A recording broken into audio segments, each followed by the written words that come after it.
welcome everyone. This is the April 27th, 2023 public hearing for the Planning Board of the Town of Southampton. I'd like to do roll call. Gloria, please. Chair LaFaro. Present. Vice Chair Finity is absent. The Secretary is here. Board Member Catalinato. Present. Board Member Mutu. Present. Board Member Neely. Present. Board Member Fulham is absent. Do we have a quorum? Thank you. Can you please join in for the Pledge of Allegiance?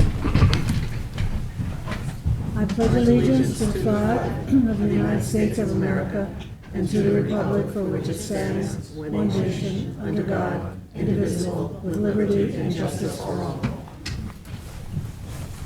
Thank you. Just a note for safety that if there is an emergency, exit either of the doors in this room, go down the stairs and out the front door. That is the route. So I have a sign-in sheet for those people who wish to speak on the applications. I'll call those people first, and then if someone else wants to speak, I'll get to them, okay? So when you come to the podium to speak, just say your name. We've got it here, so you don't have to fill in anything. We're going to go out of order. And we're going to go with Huffnagel first, Canal, Southampton Sabana Cottage #2, and then the battery storage last. So we are going with Huffnagel, and we have notice. We do, Council? Madam Chair. Okay. And let us read it into the record. Please take notice that in accordance with local law number 417 of 2022, a public hearing will be held by the Southampton Town Planning Board on Thursday, April 27th, 2023 at 6 p.m. at Town Hall, 116 Hampton Road, Southampton, and via video conferencing to consider the pre-application entitled Alec Huffnagel. The application proposes a two-lot subdivision of 2.2-acre property situated in the CR80 zoning district, Aquifer Overlay District, and Ag Overlay District at 51 Little Noyak Path, Watermill, Suffolk County Tax Map number 900-66-1-6.5. Okay, Mr. Benincasa, give us your name for the record. Carl Benincasa for the applicant, 860 Montauk Highway, Watermill, New York. Always good to see you, Madam Chair, members of the board. As noted, this is an application for a minor two-lot subdivision located at 51 Little Noyak Path, which is just at the convergence of Little Noyak Path and Noyak Path in the hamlet of Noyak. It is a 2.23-acre parcel located in a CR80 zoning district. The proposed lots have an average size of 48,680 square feet. Obviously, that's undersized for the zoning district. In order to achieve this, we will need a variance for lot size, which is certainly a precondition. With respect to our prospects for that variance, while not necessarily a concern for this board, I would note the history of this parcel lends some optimism towards the thought with respect to achieving a variance. One, this lot was originally two parcels. Under the 1981 tax map, Can I ask him to speak into the microphone more? I'm having trouble hearing. That's a mic for the television, but maybe we can I'll try to get it speak right. louder. Yeah, just speak into it. So in 1981, this was actually two separate lots, as Anthony just showed on the old tax map. Subsequent to that, they did merge into one, and then with that third lot that's directly adjoining the two, there was a lot line modification. And you can see the red line is the current configuration of the lot. You can see how it changed from that 81 tax map. Now, the lots in the area, of the 8 lots that border this property, 6 are undersized. 3 of them are smaller in size than the proposed lots with respect to this plan. As I noted again, the lots are just under 49,000 square feet as proposed. Adjacent lots, there is a 41,000 square foot lot, a 42,000 square foot lot, and a 44,000 square foot lot. So in light of that, we believe that it is in character with the neighborhood, which did develop previous to the 1983 upzoning as a CR 40 area. Again, we will need a variance. That's not a question. Nor is it a consideration for this board, as the standards for a variance will be considered by the zoning board which is our next stop. But in consultation with your planning department and town officials, they wanted us to come to this pre-submission first, and then we'll head to the zoning board. I'm assuming that's farm fields. It is farm fields, yep, just off of Scuttle Hole. Those are the farm fields north of Scuttle Hole. Okay. So do you have a cluster plan of some kind? It's just 2 lots, so, no, they're fully, again, I don't know how you'd call it, but they're sub-yield, because we'll need variances for lot size. What did you say the sizes of the lots were? Their average size is 48,000, and it's CR 80 zoning, so we need some relief, So quite a bit of relief. quite a yeah. bit of relief, yes. Will the house that's existing stay, or is the idea to tear that down too and build 2 larger houses? No, the house to the north will stay, and you really cannot build a large house. Part of the relief that we'll ask for the zoning board would be dimensional relief with respect to a proposed building envelope. But given the zoning restrictions and the undersized nature of the lot, assuming we get the variance, the home size will certainly be limited. And you're in the Aquifer Protection Overlay District, so Yep. there are And the clearing ag. restrictions. Yeah. Yes, And the Ag Overlay District. that's Clearing correct. would be what, about 50%? Or it would be more? On a for- 48,000 square foot lot, I think it's about 50%. Yeah, because 40 would be, That's right. 40,000 would be 50%. And I've never been able to commit them to memory, the percentages, but yes, that sounds right. you subdivide them according to the original tax map? What was that? That, is this being subdivided according, the same subdivision would be the way I the don't original think tax it's map? exactly, little- because there is requires a some lot line difference. adjustments. It's that somewhat he's different, explaining, but yeah. the resulting lots will be very similar in size to as they were under the original tax map. Remember, they merged, and then there was a lot line modification with a neighboring parcel. So the lots have changed size. The lots have changed shape over time. So it wouldn't be exactly the same as on the 81 tax map, but it'd be very similar. So the 1981 tax map, it was 2 lots. That's correct. And then, Single and separate, 2 lots. okay, and then when did the lot lines change? I believe the lot lines changed in 87, but I can confirm that information for you. Is that when the lots were merged?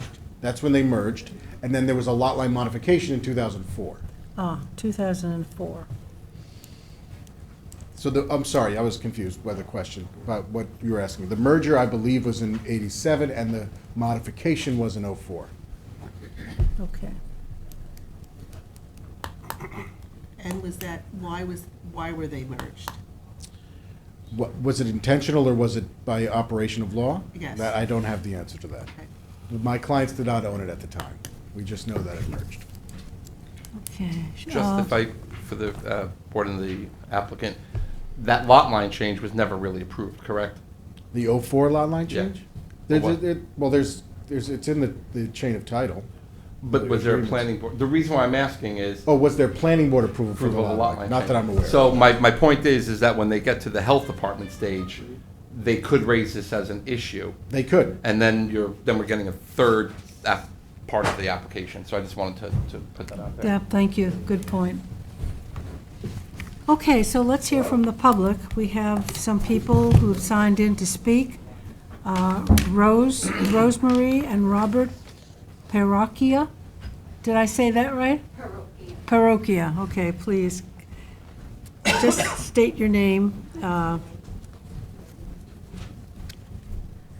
Rosemary Parroquia, and my husband and I live at 622 Noyak Path, and which is around the corner from this corner lot. Right. And also my neighbor, Sydney Talisman, who could not be here, lives So at... hang on for just a second. Oh, okay. Yeah, Excuse- the microphone is just Excuse for me, the can I audio, have just some quiet? Thanks. So you have to project. So my husband and I live at 622 Noyak Path, and around the corner, or on the same road where the corner lot is that we're talking about.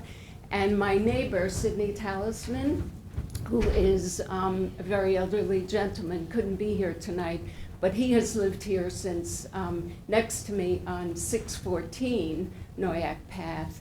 And he knows much more about the history of these mergers since since the 1970s. And I guess our question really has to do with the ability to build a house, or is the acreage what's allowable by the board, or what are the guidelines? Not that I really understand, but I thought it was 2-acre zoning.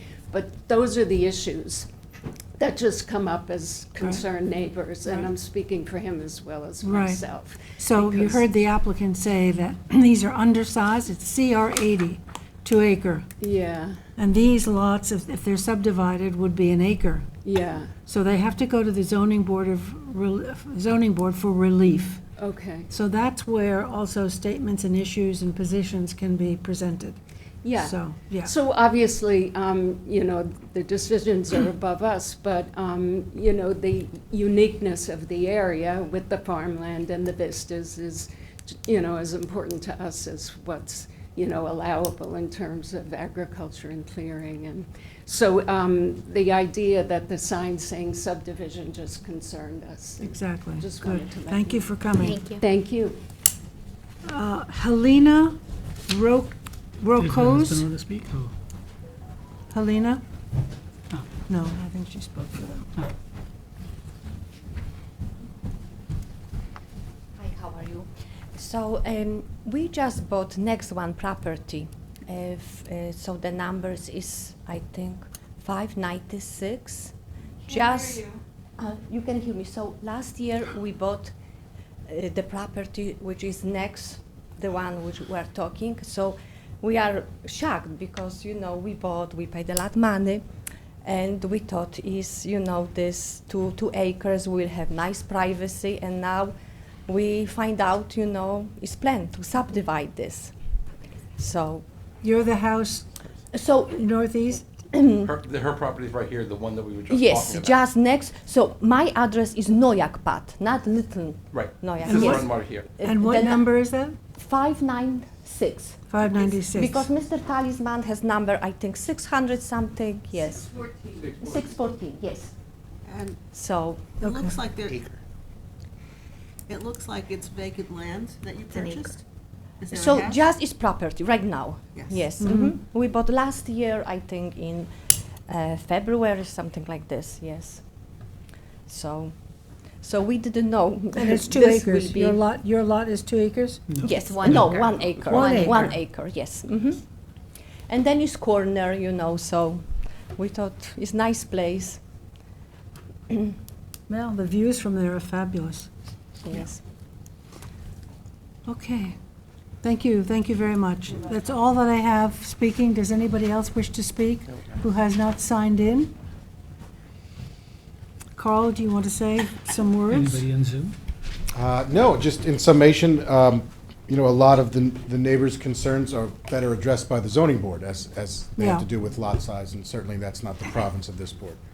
And at that zoning board hearing, you'll have another opportunity to speak, so I just wanted to make that clear.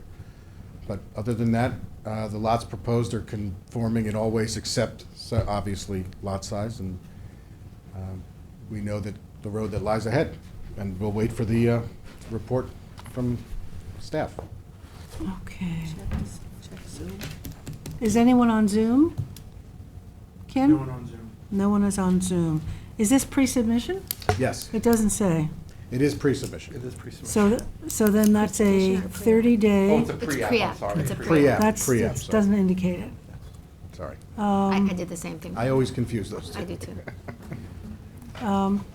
Okay, so I'm going to do a 30-day written comment period on this. Can we have a vote? Motion? Motion by Craig, second by Gloria, and all in favor. Aye. Opposed, 5 in favor. 5 in favor, 2 absent. I'm sorry, did you want to speak? What? Come on up. Will we have another opportunity to address this? Yes. At the zoning board. Board of Appeals. I just want to make one statement. You have to come to the podium. Are you Robert? I'm Robert. You are Robert Parochial. Parocchia, yes. Hello. The attorney made a statement that a lot of the properties were less than an acre. That's not what we think. the majority of the properties are 2 acres plus, and they're not less than an acre. Okay. I just want to make that. Want to clarify fact. that, okay, He said, Thank you. he said they were undersized. yeah. I did not say they were less than an acre, I said they were undersized, and that is true. The majority of the properties in the surrounding area are undersized. Okay, so we've taken a vote on the 30-day written comment period and voted on, so thank you very much. So you can send in comments to us if you wish. Carl, can you just explain to them, the zoning board of appeals, they'll have another hearing and a notice, and they'll be told, They'll have another hearing before a different board. well, that- not here. Unnoticed, like- oh, okay. And another hearing before this board. I was So about to I'll explain, do the same thing. It's always good to see you all. Thank you. Good, thank you. So you understand that the zoning board of appeals, which is another board that issues variances when something is undersized or don't have setbacks, so you can go to that hearing and state your position. Will we be alerted to that? Yeah, he's gonna explain that to you, what you can expect. He'll tell you privately. Yes. Yeah. Same way you worded this one. Okay, thank you. We're moving on to Canal Battery. Sabana What? Cottages. Sabana Sabana Cottage. Cottage. Oh, sorry, Sabana Cottage. That's number 2. And we have sufficient notice, council? We do, Madam Chair. Okay, Gloria? Please take notice that in accordance with local law 417 of 2022, a public hearing will be held by the Southampton Town Planning Board on Thursday, April 27th, 2023, at 6 p.m. at Town Hall. 116 Hampton Road, Southampton, and via video conferencing, to consider the site plan special exception application entitled Sabana Cottage. The site plan special exception application proposes to demolish an existing single-family house and construct a 2-story, 4,130 square foot building for special trade contractor use with associated parking on a 19,800 square foot parcel located within the HB zoning district, the WQI high priority area, and a New York State archaeological sensitive area at 28 Shrubland Road, Tuckahoe, Suffolk Tax Map number 900-177-1-29. Okay, Good evening, Joe Lombardi from the Rayner Group, 860 Montauk Highway in Watermill.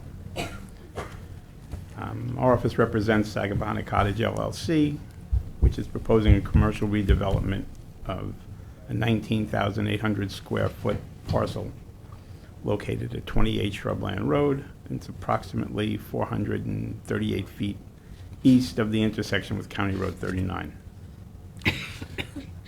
The parcel's improved with a 1-story dwelling, a detached garage, a sanitary system, driveway, parking area. All of these existing structures will be removed in order to construct the 4,130 square foot building that will be for general and special trade contractor use. A total of 15 parking spaces are required, and 15 parking spaces are provided, including 3 in the building. A cross-access easement is proposed to the parcel to the south. Planting areas are provided along all 4 sides of the building to allow for on-site landscaping and visual screening of the proposed building and parking and circulation areas. During its review of the project, the Architectural Review Board recommended a hedge along the frontage on Shrubland Road. We've revised our landscaping plan to show that. Provisions have been made to handle stormwater runoff from the parking areas, walks, landscape areas, and the building roof. There's an existing 12-inch water main that runs along the south side of Shrubland Road, so the site will be served by public water. The method of wastewater disposal will be reviewed by Suffolk County Department of Health Services. An IA system is proposed. Approval of the sanitary system water supply will be required before a building permit can be obtained. The site is located within an archaeologically sensitive area. Tracker Archaeology was retained by the project sponsor to conduct a Phase 1 archaeological investigation. No artifacts or features were encountered. The report recommends no further archaeological work on the property. Joe, what is the building that's there now that will be demolished? It's a one-story cottage, a residential structure. Residential? Mhm. Okay. And is this the elevations? Yes, for the proposed building. Okay.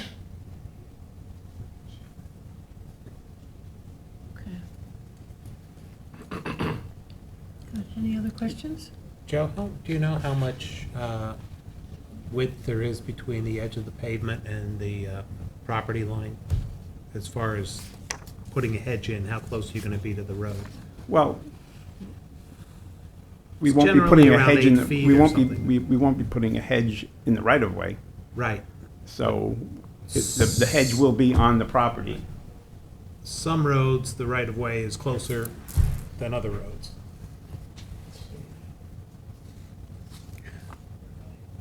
It looks like the edge of pavement is about 15 feet off of the property line. Okay. So there's plenty of room to put the hedging in and still have good line of sight exiting the driveway. Yeah, the hedge will be back in here. So Okay. that's probably closer to 20 feet off of the edge of pavement. Thank you. Okay, so no one has signed in for this. Is there anyone who wants to speak to this application? Is there anyone on Zoom, Ken? No, Okay. Is this just a pre-submission or pre? This is a Pre-app. formal site plan. So it's a 10-day written comment You period? could do 10 days, yeah, in this case. Yeah. Okay, so we'll close the hearing with a 10-day written comment period. Motion by George, second by Second. Gloria, and all in favor? Aye. Opposed, abstentions, 5 in favor, 2 absent. Thank you. Thank you very much. Have a good night. Thank you. Okay, so our third and last is the Canal Southampton battery storage. And we have notice, sufficient We do, notice? Madam Chair. Great. George? Please take notice that in accordance with local law number 417 of 2022, a public hearing will be held by the Southampton Town Planning Board on Thursday, April 27th, 2023, at 6 p.m. at Town Hall, 116 Hampton Road, Southampton, and via video conferencing, to consider the site plan special exception application entitled Canal Southampton Battery Storage. The site plan special exception application proposes the construction of a battery energy storage unit system greater than 600 kVA Thank you.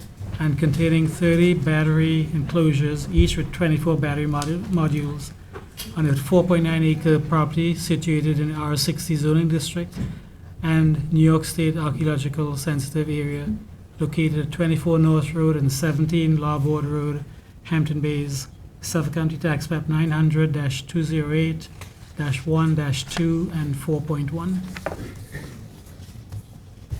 Okay, please give us your name and an overview of the application, please. Surely. My name is Keith Archer.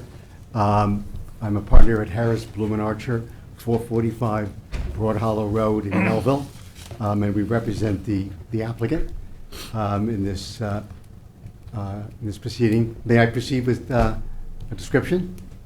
Great, thank you. By the way, also with me is another attorney from my office, Andrew Filippazzi of our firm, who worked with me on this application.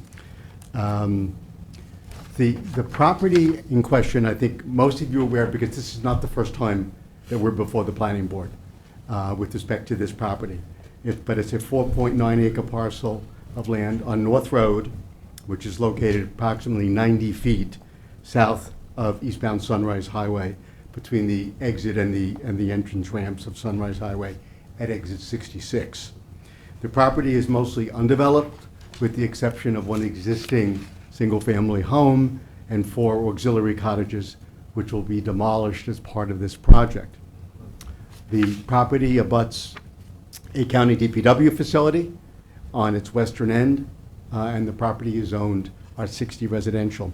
Now, the R60 residential zoning regulations permit a battery storage facility in excess of 600 kilowatt hours by planning board special exception upon a showing that the application complies with section 162.21, which are the specific requirements, as well as the special exception general requirements of section 330 or 122 of the town code. And the applicant was also requesting site plan approval pursuant to section 330, 183 of the town code. So I should mention that the special exception requirements for this type of battery energy storage system are based upon a model code that was developed and adopted by the New York State Energy Research and Development Authority, which have been incorporated into the codes, the town codes, of many of the towns on Long Island. Hempstead, Riverhead, Brookhaven, and Islip. Huntington has it incorporated in a little different format. The regulations impose extensive design and safety requirements for a BESS facility. So joining me tonight, we brought a group, I apologize, but we thought that there would be different questions asked, so we brought our consultants with us. But joining me tonight to respond to questions and provide additional information that may be needed is Gus Aditi and John O'Hara and Joe Stanek, who are principals of the applicant, Kevin Maher and Elizabeth Weatherby. I think Elizabeth is on by Zoom, from AKRF, the applicant's environmental consultant, are here. They prepared the expanded environmental assessment. Michael Clark, a professional engineer with Mott McDonald, the applicant's engineering firm, prepared the plans that were submitted. And Nick Petrakis and Paul Rogers from Energy Safety Response Group, the applicant's energy storage and fire safety consultant. So before I proceed, and by the way, my presentation is not that long, but before proceeding further, I should mention that the applicant was before this board on February 10th, 2022 for a pre-submission hearing of this application, at which time a full description of the project was presented. The applicants and his consultants also appeared before the board on September 8th, 2022 for a secret hearing, where the applicant responded to the board's questions regarding the project. That hearing was adjourned and continued to allow the applicant to provide written responses to questions that was presented by the board. The additional responses were submitted and reviewed by the town planning department. The applicant returned on October 27th, 2022 to continue the hearing, at which time the board adopted negative declaration pursuant to the State Environmental Quality Review Act. So the applicant's plans have been reviewed and deemed compliant by the planning department, as well as by the town engineer. There was back and forth with the town engineer, some comments, the plans were revised, and as far as we know, they're now acceptable to the town. Now, since our first presentation some 14 months ago, the applicant and its environmental engineering team, let me get rid of this, have provided additional information to the planning and building departments, including a very comprehensive environmental assessment, which reviewed all of the special exception and site plan requirements and demonstrated that the project will comply with the applicable site plan requirements and special permit requirements. So this public hearing is really the culmination of that lengthy process and detailed process for the applicant's proposed battery storage facility. Now, as this board is no doubt aware from our prior submissions and its own experience, BESS facilities were conceived to integrate clean, renewable energy alternatives, particularly wind and solar, into New York's transmission grid.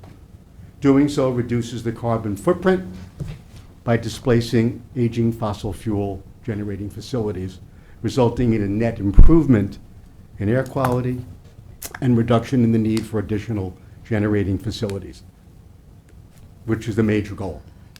New York State has adopted a Climate Leadership and Community Protection Act, which has an energy storage target goal of at least 600 megawatts by 2030. In furtherance of the state's goal, once this facility is operational, the batteries will be recharged at night or during times where solar and wind power are at peak production and will be available to augment the supply of electricity to the local transmission system during hours of peak demand. As noted in the applicant's expanded environmental assessment, the BESS facility will be capable of powering approximately 65,000 homes for approximately 2 hours.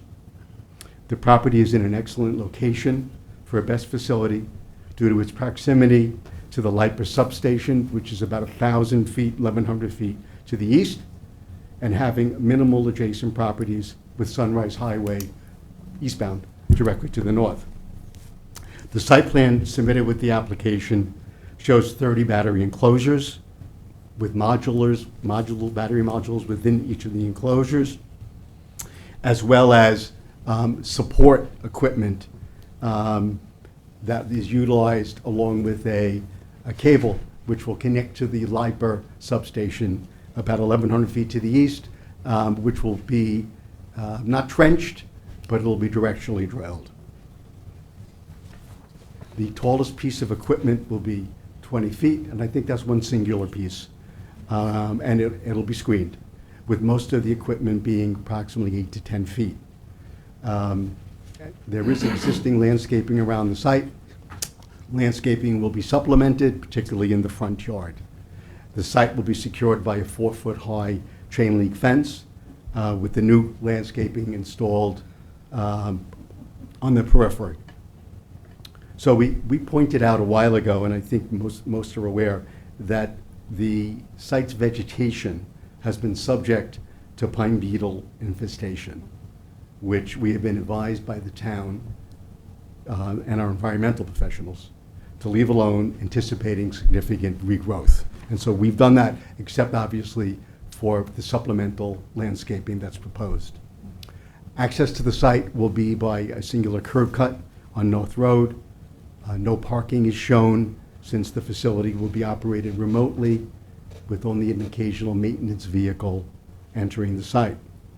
As required by the special exception conditions and safeguards set forth in section 16221 of the town code governing battery storage facilities, the applicant has submitted a fire safety compliance plan which outlines how the project complies with the applicable fire codes and requirements.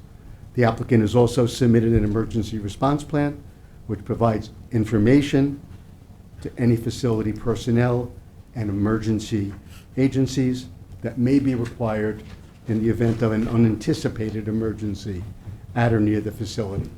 A copy of this plan will also be given to the local fire department and to the local town fire officials. The additional special exception documents submitted include a noise analysis, evidencing the facility's compliance with the town's noise ordinance, as well as a decommissioning plan. There's a commissioning plan, there's a decommissioning plan. The decommissioning plan requires the owner of the facility to maintain a fund with the town that would secure removal of the battery storage facility at the end of its life. So as indicated in the public notice, the property is located in the New York State archaeologically sensitive area. AKRF, the applicant's environmental consultant, has conducted a phase 1 archaeological investigation and submitted its report to the town prior to this meeting. The overall conclusion of that report was that no potentially significant artifacts were observed or collected, and no archaeological features were observed. Given the absence of archaeological resources, it was concluded that development of the property is unlikely to affect archaeological resources. So, in considering this application, the applicant is not seeking relief from any of the zoning or special exception regulations set forth in the town code applicable to a BESS facility. To the contrary, the applicant has shown its compliance with all town requirements, and that the site for the BESS facility is suitable and is compatible with the town's comprehensive plan, as evidenced by the secret negative declaration adopted by the board on October 27, 2022. So that concludes my presentation. We have our consultants available to respond to any questions that board members may have, or that the board may ask us to respond to that may be presented by any members of the public. Can we have your fire safety expert? Sure. Come and address the public and the board? Because I'm sure there are questions about that. Absolutely.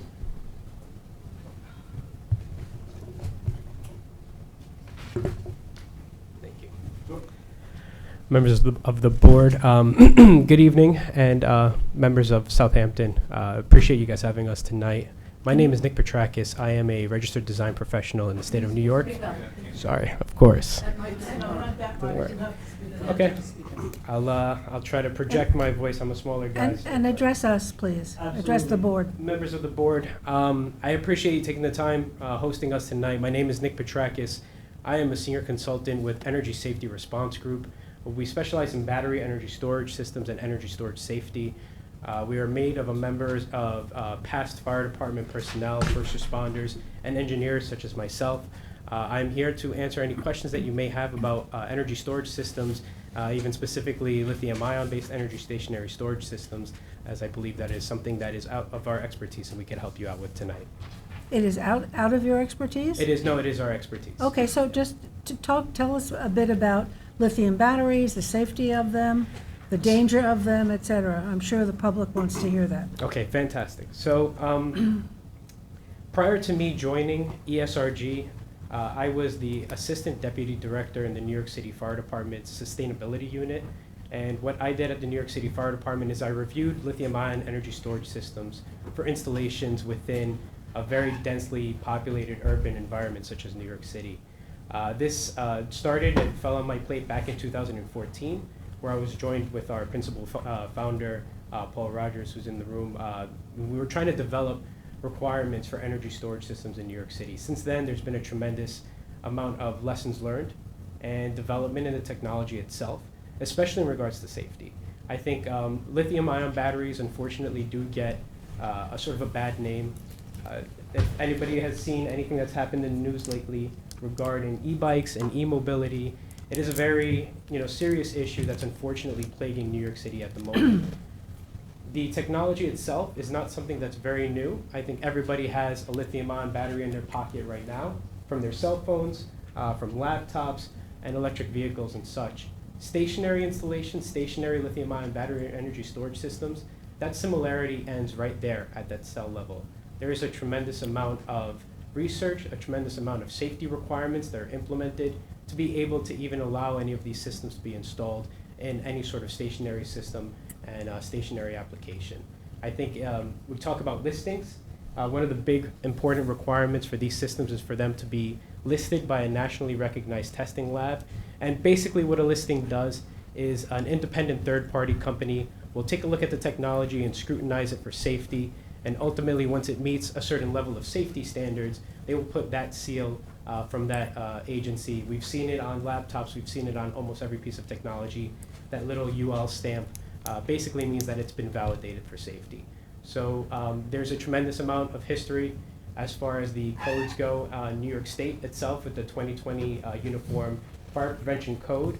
I really have to hand it to New York State. When they were developing and adopting this model code, there was developments in the International Fire Code at the point in 2021. They weren't even released yet. They're sort of the most recent and the most robust and up-to-date requirements for energy storage systems. New York State sort of went above and beyond in 2020 when they adopted a majority of those provisions from the 2021 International Fire Code. So I do believe that New York State has probably some of the most restrictive and robust requirements for energy storage systems. How do you interface with the local fire departments? That's an excellent question. ESRG, we provide training services to the Suffolk County Fire Association, to the training facility. Actually, we did recently a training to Suffolk County, to the fire authorities from Amagassett, and I believe there were members from the local responding companies there. We like to do training as more of a lessons learned, and also this is a very unique technology, so making sure that the first responders are adequately trained and a fully understanding of this technology is something that we really hold near and dear to our hearts. So we do train in Suffolk County, we do trainings throughout the country. We also have our own test facility where we develop best practices and things like that. How do you suppress a lithium battery fire? So that's a great question as well. There's a lot of information out there. Some people would say use a tremendous amount of water. Other people would say don't do anything at all. Ultimately, it really depends on the technology. For stationary systems, these larger stationary systems, they're required to go through something called the UL 9540A test method, which is a destructive fire test, where an individual cell is forced into a failure, a thermal runaway. A tremendous amount of data is obtained from that test. Those cells are put together to create a module.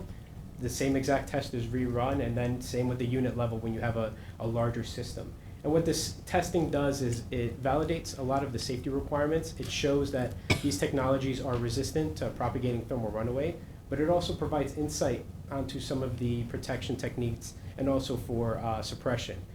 Majority of the stationary installations will actually maintain that thermal runaway and isolate it to the initiating unit, and it will not become a much larger event that would require really aggressive firefighting tactics, such as utilizing water.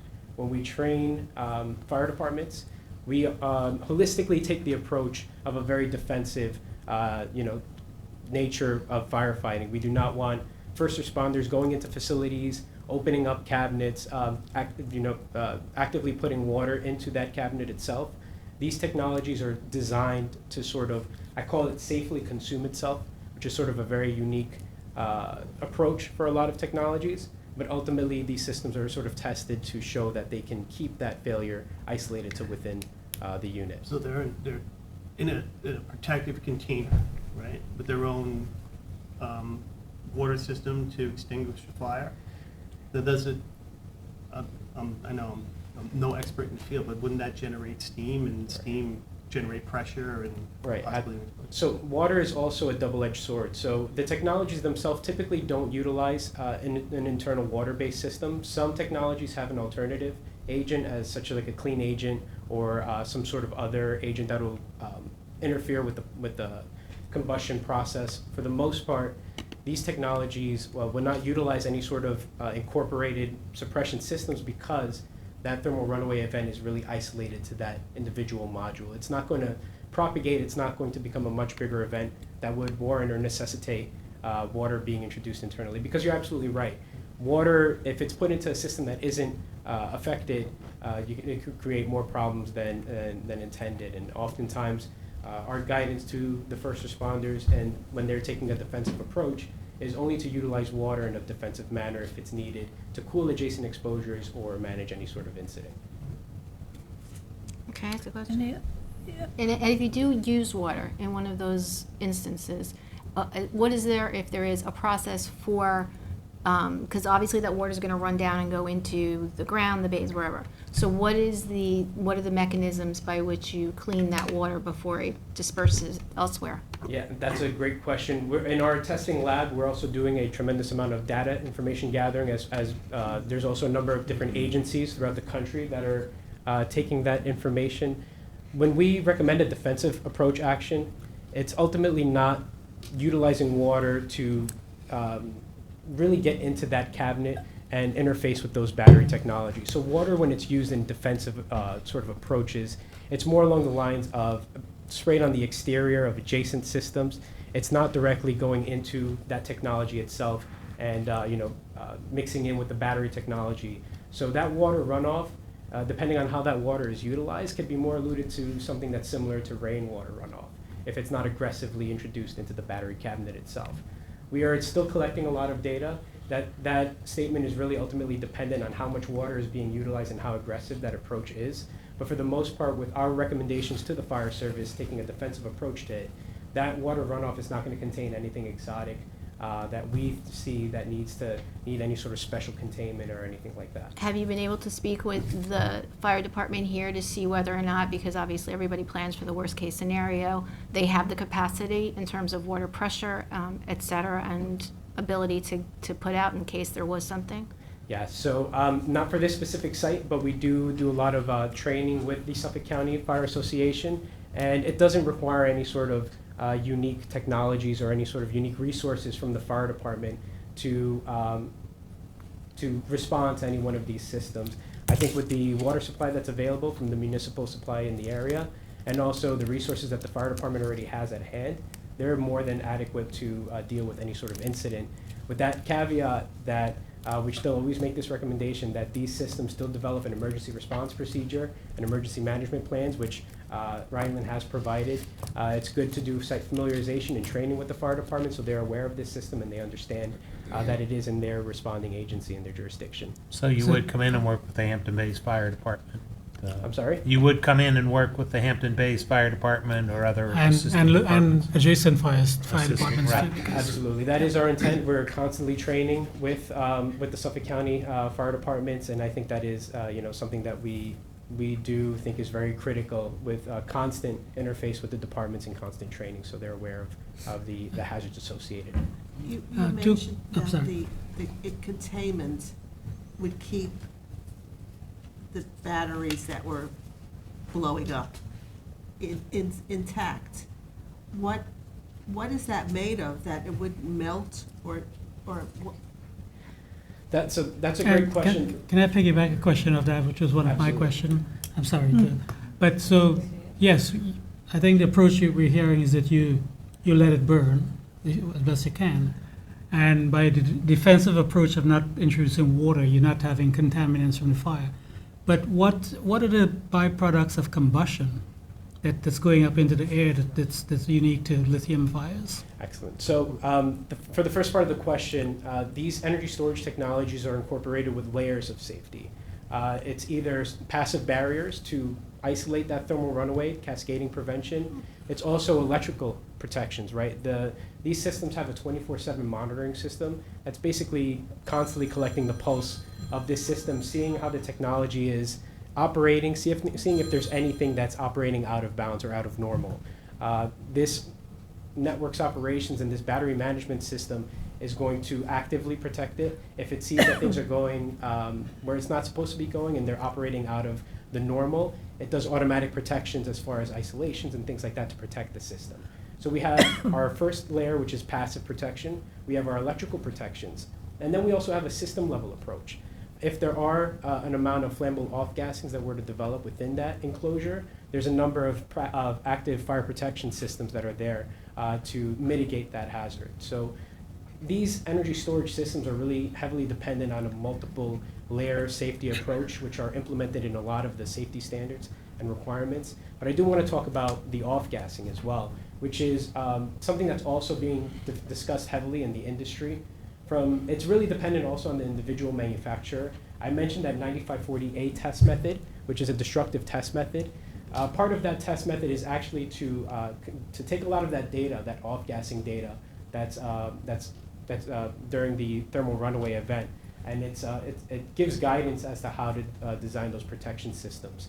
From what we've seen for the majority of it in the industry is that there's nothing exotic that is coming out of these when they are failing, off-gassing. It can often be alluded to something that's very similar to your regular structure fire, residential compartment fire. That being said, with a lot of more modern furnishings and plastics and foams, it's not fantastic. So we do recommend to first responders that they always don full protective PPE, SCBA, but for the most part, the first responders, that if they were responding to a larger event, they would be adequately protected. The site is in a good location that is pretty remote from anything that would be considered a sensitive exposure. So there is a number of things working in that favor.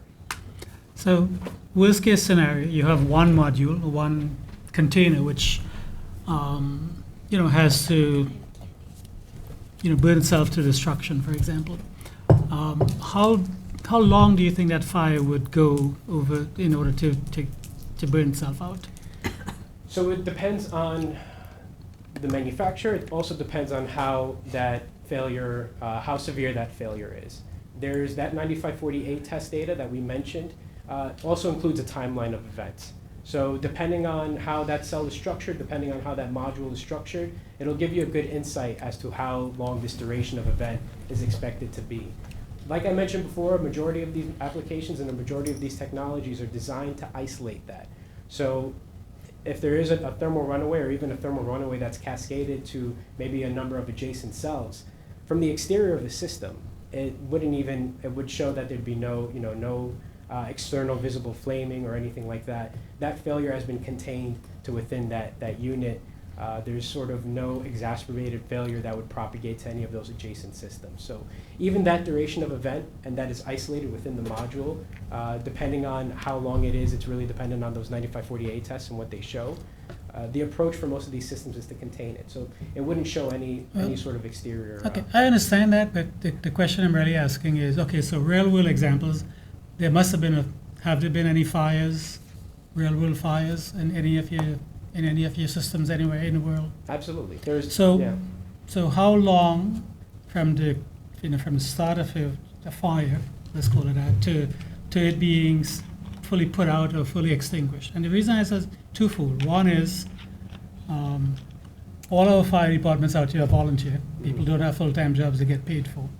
So if this is going to go for, if the fire department has to keep eyes on us and keep defensive, firefighting for 6 hours, 2 days, 6 days, I'm not sure what the length of that time is. It's a hardship on fire districts. And secondly, again, if you want to equate this to a house burning, which because a fire department can come in and put water on that and put it down in an hour or half an hour or 2 hours, versus something that's burning for, again, 6 hours, 6 days, I'm not sure what that duration is. There's a difference in what you're getting spewed out in the atmosphere from, a house fire that goes out in 2 hours versus something that goes out in a much longer period of time.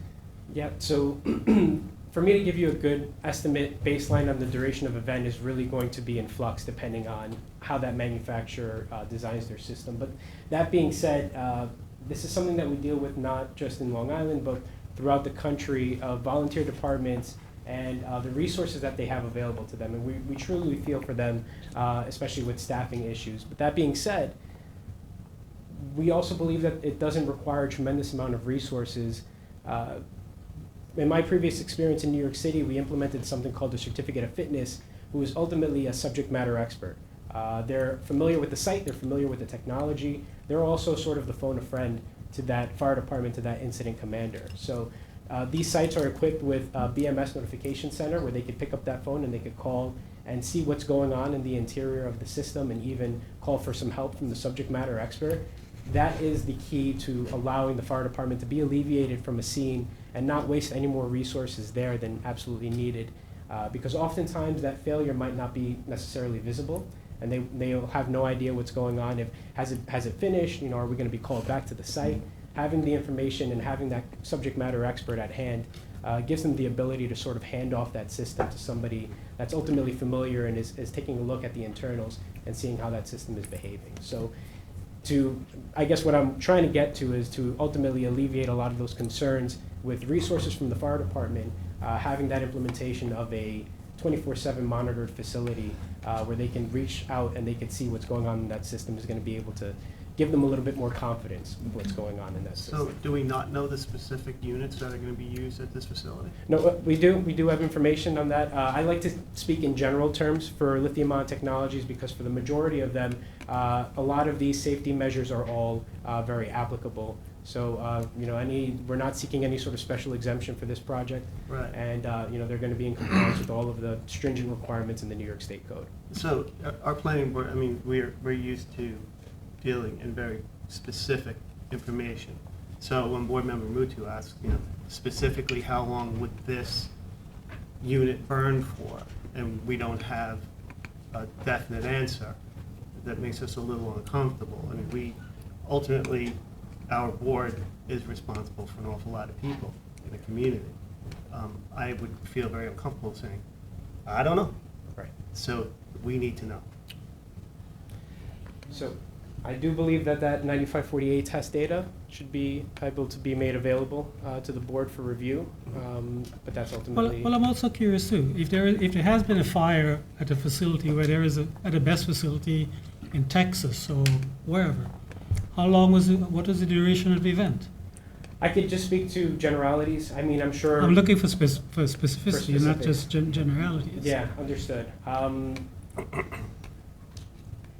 Unfortunately, I have to go back to some of the events that did actually happen and just some of the public knowledge It goes all the way from the events that happened in Arizona in 2018 in Peoria, Arizona, to some of the incidents that happened in California, right, at the Moss Landing incident. I can't speak too much on Moss Landing because we are involved in the investigation for that, but there is a tremendous amount of data that's available, just public data from news reports.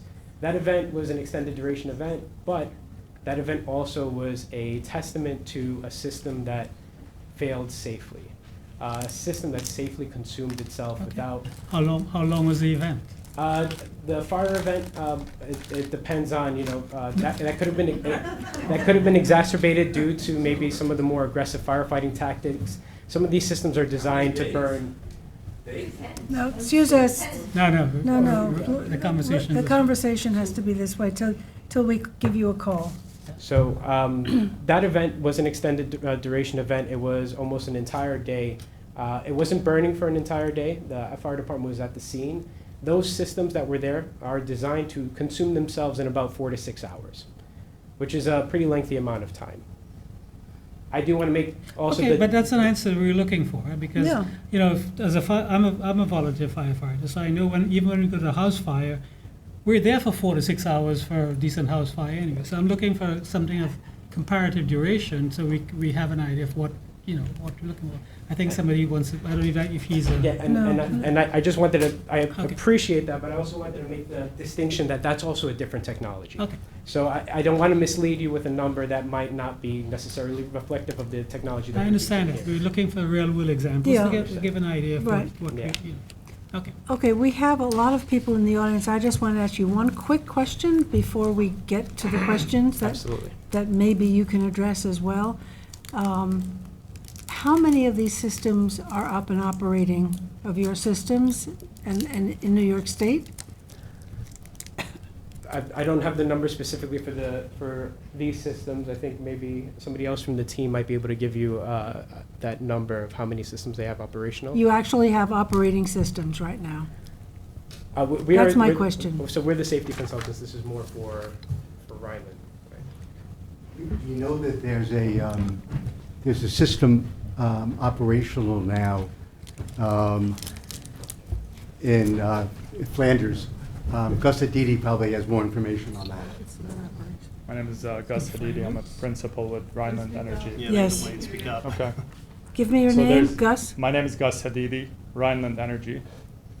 There are about 100 megawatts of operational capacity in New York today, and 1,000 megawatts that is going to come into operations this year. How many systems is that? How many units? It really depends, units can, it Everything can range depends, from 5 megawatts to 50 megawatts to 100 megawatts. No, but how many systems? How many How many units? sites? How many sites? Collectively on Long Island right now, for example, there are 3 sites that are operational. And where are they? There's one in East Hampton, there's one in Montauk, and then there's another one which I think is smaller site in Hempstead, New York. And these are your systems? Those are not my systems. No. Are they the same size as this system? No, they're smaller systems. Our site here is 100 megawatts. The operational ones are 5 megawatts, except their duration is longer. So the duration for the one in East Montauk is 20 megawatt hours. Our duration is 2 hours. So it's a smaller system. They have more duration, so they have more energy within their system. Okay, and my second question, maybe you can answer it, is have you had safety fire episodes in any of these? Nothing in New York, no. Nothing in New York State? Right, and if you were to look at the track record of the bus industry, obviously people focus on, and I sympathize with you, and I understand. I'm part of a civics association where I live, and it's important to understand there's an inherent risk with battery storage. It's a nascent industry, so you have the right to ask a lot of questions, and I recognize that. Now, what's important to note is that people have been focusing a lot on the fires, but the track record for the bus industry has been relatively good, comparable to, for example, gas stations. You know that every year there's 5,000 gas stations that catch on fire in the US, so that's like 3% of the total number of gas stations that actually catch on fire in the US. So that's like a big number, right? Throughout, the numbers that we've collected, and Nick, maybe you can tell me, but there's been about maybe 10 or so fires that are considered big fires within the industry, and they use different technologies than what we use. They use NMC batteries. Those are nickel, manganese, cobalt, which is more energy dense. And because it's more energy dense, it's more volatile, right? When you're charging and discharging the system, that causes it to essentially at one point the temperatures fluctuate, and it caused a lot of fires. So our systems we use what we call LFP, which are lithium iron phosphate. They're, I would say, about 30-40% less dense, and their thermal runaway temperature is 100 degrees more, right? 100 degrees Fahrenheit more than the thermal runaway that you get from NMC batteries. So from the 10 fires that I mentioned, I would say 90% of those fires were NMC batteries. The cars that you see catching on fire, the Teslas, those are NMC batteries. We are using LFP batteries. So we think LFP batteries are safer, they're less energy dense. And then obviously what Nick was talking about earlier is that there are several layers of prevention and detection that goes before you get to a fire. And then you deal with the mitigation, which also has several layers of mitigation to deal with fire. So on the prevention end, for example, there are a lot of stringent codes. We have to comply with UL 9540, which is on the fire, and I don't know the specifics of the code, and Nick can talk more on the specifics of the code. We have to comply with the National Fire Protection Agency 855 code, which is also a stringent code for battery storage, and we also have to comply with the New York fire code. So that's kind of like on how you start thinking about the prevention mechanisms that go into how you design a system. Then from there you go into the detection, right? You have to be able to detect if there's something, if a failure is going to happen within your system. Our systems are monitored on a 24/7 basis. Every 2 seconds, there's a set of data for voltage, temperature, and current that is sent over to our remote centers that are reviewed. If there are any variations in the temperature, if there's any variations in voltages and current, that will then, if we need to escalate that to a point where we think this is going to create a thermal runaway, meaning a fire, then the system is de-energized. If there isn't a quick reaction to that, then you get to the mitigation, which Nick was talking about earlier. So there are a lot of redundancies before you get to a fire. And again, comparable to something that is more volatile, gas stations, 5,000 fires a year. There's 150,000 gas stations in the US. I'm sure in this town alone, there's about 5-10 gas stations that you see around. I mean, gasoline is more volatile. I understand it's fundamentally different. I sympathize with the people. I understand that you're looking to get comfort around the fire. This is a nascent industry, but 5 years from now, people are not going to be talking about this. Great, thank you very much. I think we need to get into the questions from the audience right now. So, Can I submit Nick's resume for the record? Great. Because it's pretty impressive. Right. Thank you. Marion Bowden?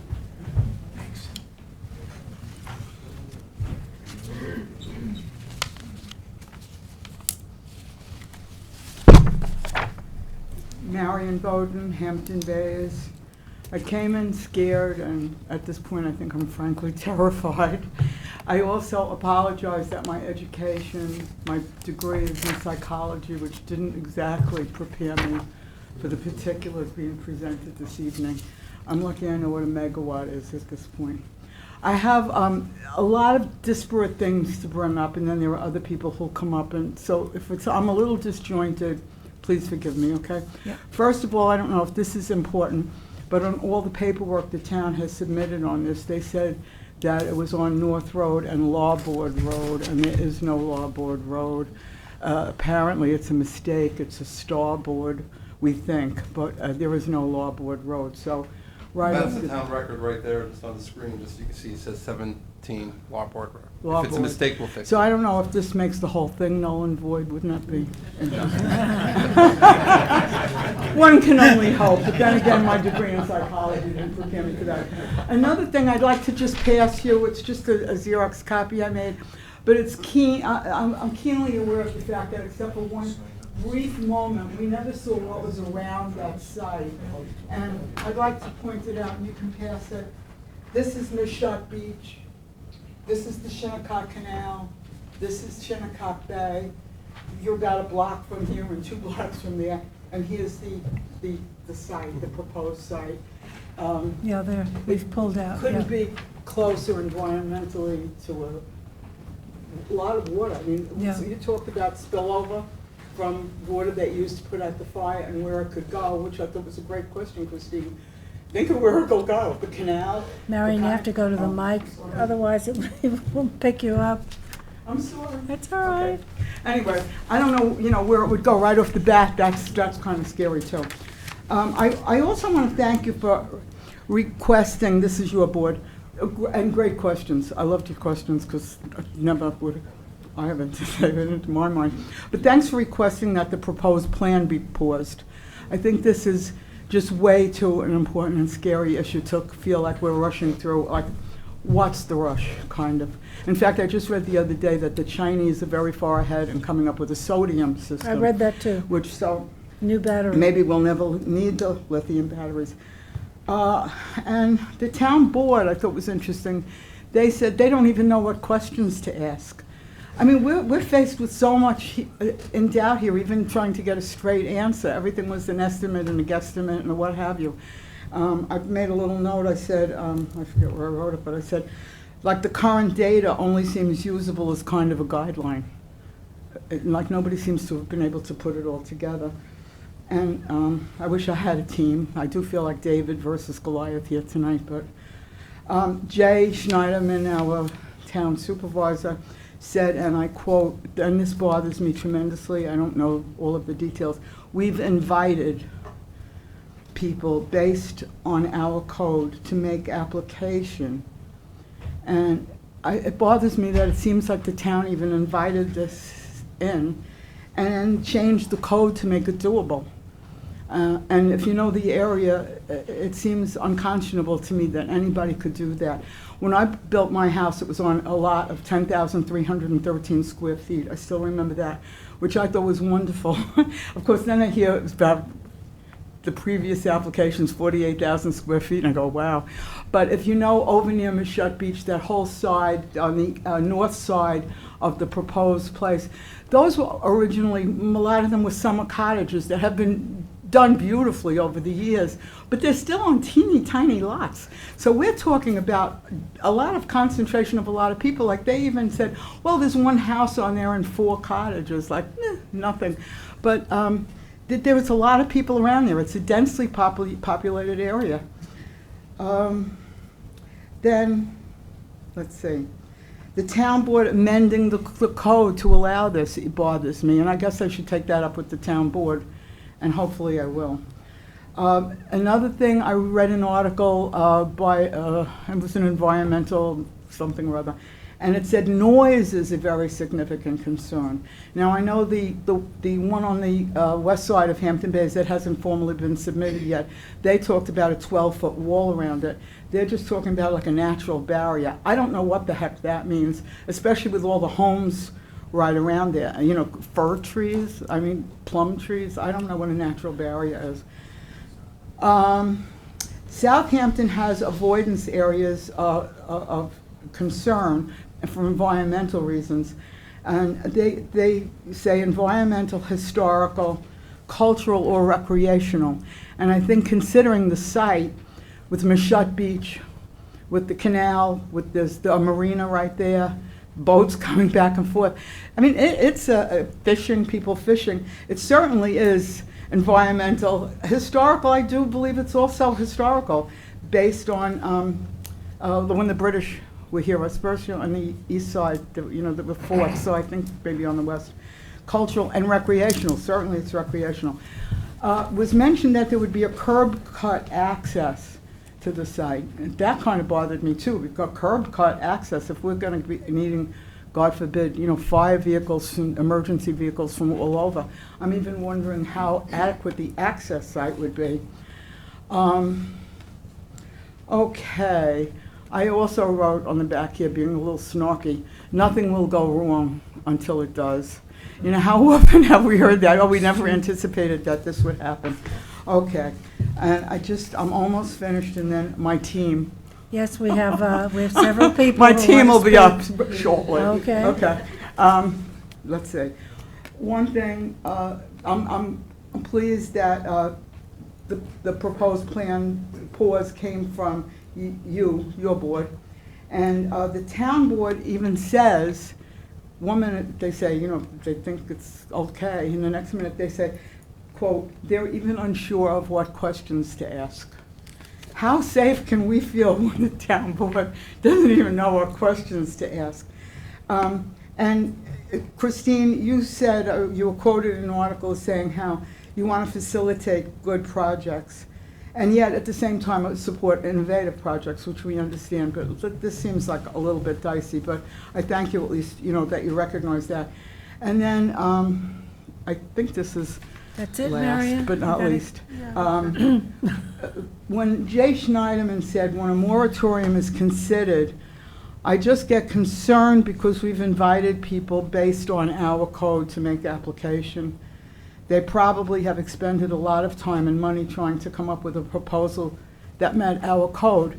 Do we owe developers this because they put in a lot of time and money, or are our people and our right to a safe and worry-free time in Hampton Bays, are we, allowed to be the victims or the potential victims? Someone else, I think, who knows more about technical stuff will speak on that, okay? Okay. Thank you very much. Marion. Thank you. Gerald Anthony is next. I'm going to pass. You're going to pass to Barbara Lefkowitz? I'll pass also. And how about Dolores Riley? Hi. Hi. I don't have anything terribly exciting, and I'm ashamed to say that I left my notebook and my water bottle at home. Oh. So forgive the disjointed thing. I want to start by asking one question. Is there a book, because Marion, I feel the way that you do, is there a book that I could go and buy or take out of the library that would bring me up to date on this whole thing, which I hadn't heard about Bess until a few months ago? Is there a book, and can you see me later, and I'll pass it on to other people? The other thing, I did write myself a couple of notes on my phone, which I then proceeded to leave in my chair. I've heard things about, which is one of the things I'm confused about, runaway fires, and this is a lithium, thank you, this is a lithium battery, and this is this, and this is that, and okay, Montauk is, when you said Montauk is 5 megawatts, I really took a lot of comfort from the fact that Montauk and East Hampton and whatever the other town was, Hempstead, had these systems. And I was like, that's really great. So we're not the guinea pigs. But 5 megawatts is very different from 100. And then you said, I wanted to know who monitors. Is there someone from your company in an office and they have visuals of the distress board or something saying, oh my God, there's a small fire in Hampton Bays, let's call the fire department? I assume that that's true? Okay, that's good. And I guess that's really it. Great. I guess that's it. Okay. And thank you for listening. And Thank you, can tell Dolores. me a book, and I will share it with everybody I know. Share it with everyone. Everybody in the world. Doug Feinberg?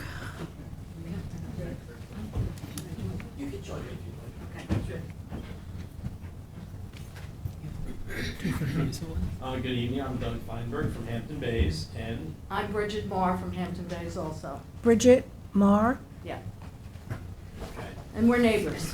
we're neighbors. I'm a little south of the proposed facility, and Bridget is north of the facility. I'm near Mishuk Beach. What's your address? So it is not a remote area, it is a populated area. It's a very popular. What is your address? My address is 3 Cedar Point Road. Thank you. And some other neighbors of mine and I did a canvass of the neighborhood last weekend, and the general consensus, we got over 100 signatures on here in opposition, not necessarily to the idea of the BES, but particularly to the location, and particularly to actually have the time spent, put a moratorium on it, until we really understand what this is all about. There's a lot of generals, there's a lot of vagueness, and again, we are a very populated area. We're on top of the aquifer, the water aquifer for drinking water. We're one block, the facility would be one block east of the Shinnecock Canal, 2 blocks south of Moshut Beach or Great Peconic Bay, and then within a third of a mile of Shinnecock Bay. And if anything happened, it would be an environmental catastrophe, not just for the immediate neighbors, but for the whole area. I mean, our waterways are so sensitive, it's just unbelievable. So that's one, the environmental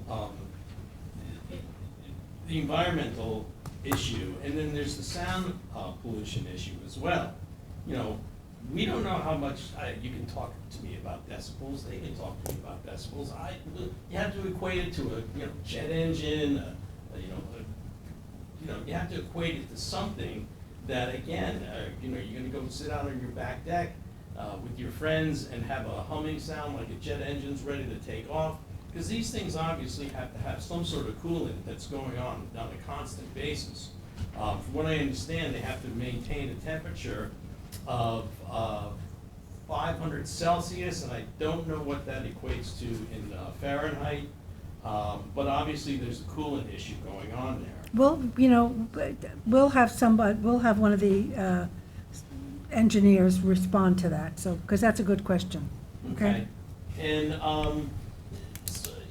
okay, Shinnecock Canal, and then if there is a catastrophic meltdown of this thing, you have 3 arteries coming in and out, west and east of the area. You have Sunrise Highway, which it's 90 feet away from. You have the railroad tracks, which it's probably about 90 feet, the railroad tracks are probably about 90 feet south of the facility, the proposed facility. And then you have Montauk Highway not far away from that. And if any of those, if one of them gets bogged up, or any 2 of them, or 3 of them, how does anybody move east or west? I mean, it's catastrophic. I'm sorry. Additionally, on top of that, if there was a major catastrophe, let's just say worst case scenario, do we have to evacuate? We're living there. Are we going to be inhaled? What are we going to be doing? I mean, how do we get out? We don't know. And there's a lot of people living there. I mean, and they were all very, very concerned about that. And I know the safety is being addressed, and you've really covered that. But there's so much theoretical going on here. If you Google this stuff, there's a ton of stuff that comes up, and fire and how to manage it is one of the biggest concerns. Right. And I'm sorry, I just No, Yeah. please, no. So fire for a minute. So we're not against it. We're not opposed to it. We're opposed to the location, and that we feel that these sort of facilities would be better in a remote location, quite possibly the Hampton-based transfer station, Grabeski Airport, industrial areas, rather than, heavily dense, commercial and residential mix, which is where 1 North is, as well as where the facility off of North Road is being considered also. Because it's mixed also over there as well. I mean, there's, you have the Hampton Maid, you have a lot of little businesses around there.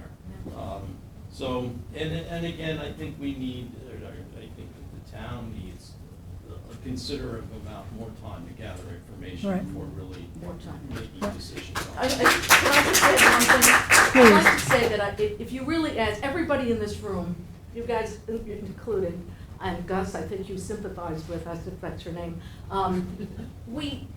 you wouldn't want this close to your home. This would be, really, I think it's right under Sunrise Highway, right under 27, those little houses and cottages. So it's about 2/10 of a mile from where I live. So imagine yourself in my shoes and in Doug's shoes and in people in this room who live right there. We're scared of this, and I think rightfully so. Last thing is nuclear power. I'm not comparing, but they're energies, and they're good energies, but things go wrong. radiation leakage, Chernobyl. I mean, come on, that's a bad case, but, you know, Yeah. things happen. So we have to be careful. Okay, submit your comments to us, but I just want, will you respond to that coolant question? He had a question about the internal temperature going up to 500 degrees. And noise. You shook your head. Who can respond to that? Here, do you want to listen to this? So I apologize, Gus, if I'm jumping in, but these systems are liquid-cooled systems. They're liquid-cooled. Liquid-cooled, they use a ethylene glycol mix, similar to something that you'd find in your automobile with water. Their operating temperatures are pretty much maximize that room temperature. They're not high-temperature sodium batteries, but I do, first of all, now that I'm here, I do really appreciate all the concerns from the residents, the concerns from the board. I just want to set the record straight, you know, where everyone is now, I was there when I was working at the fire department, and this technology came and landed on my desk in New York City. And I do want to state, apologies if I went off and I made the impression that something is 100% safe. From an engineering point of view, nothing is ultimately, anything that holds energy is never going to be 100% safe. This technology has maximized the safety requirements and has minimized the risks with a lot of the testing and the listing requirements for that. So I appreciate that. Apologies if I came off trying to make that presumptuous assumption, but I wanted to set. Did you give us a temperature or not? Yes, it's about 73 operating degrees temperature. 73. So it's Room not temperature- 500? No, no. room Okay. temperature. All right, so that just clarifies that. We're all learning together.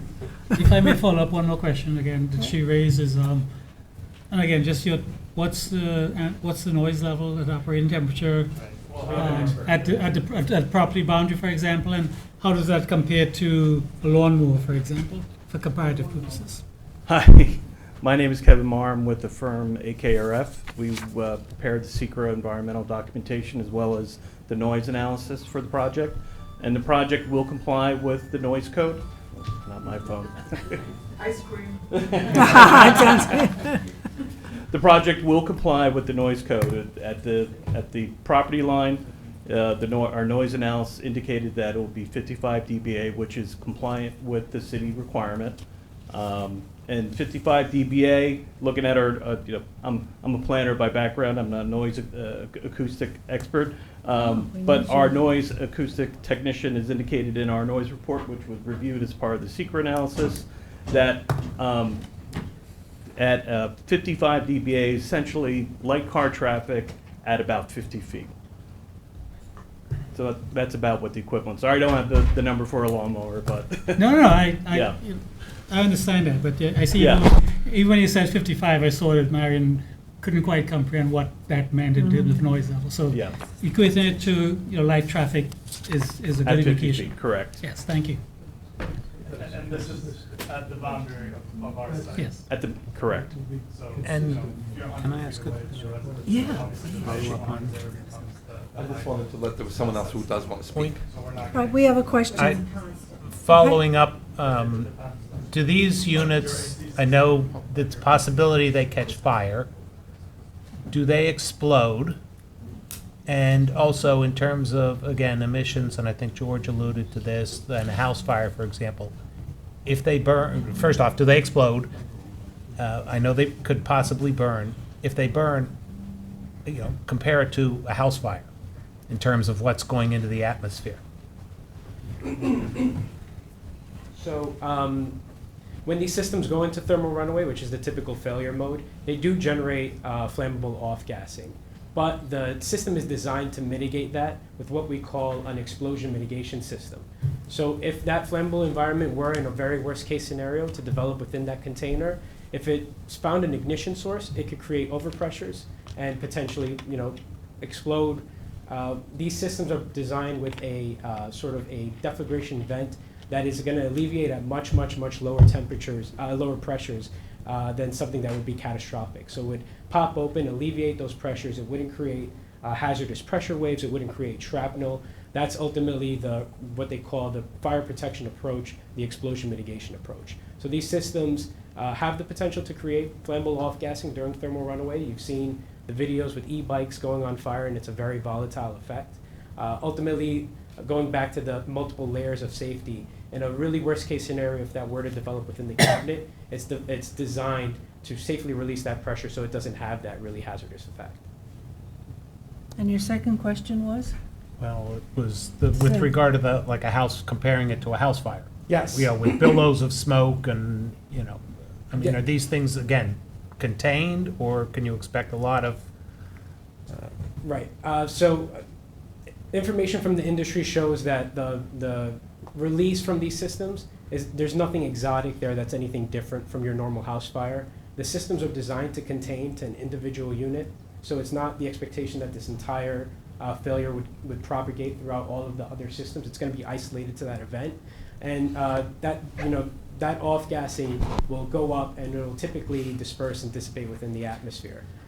Because there will be first responders there in probably closer proximity along the fence line, which is what we typically require, staying outside of the fence, and what we recommend to first responders, we still want them to be safe and don full PPE, because even in a regular house fire, there could be a tremendous amount of things that you don't want to be breathing in, like carbon monoxide, which is a typical signature for anything that's undergoing combustion and incomplete combustion. So similar to a house fire, similar to ESS, carbon monoxide might be present for first responders that are in the vicinity.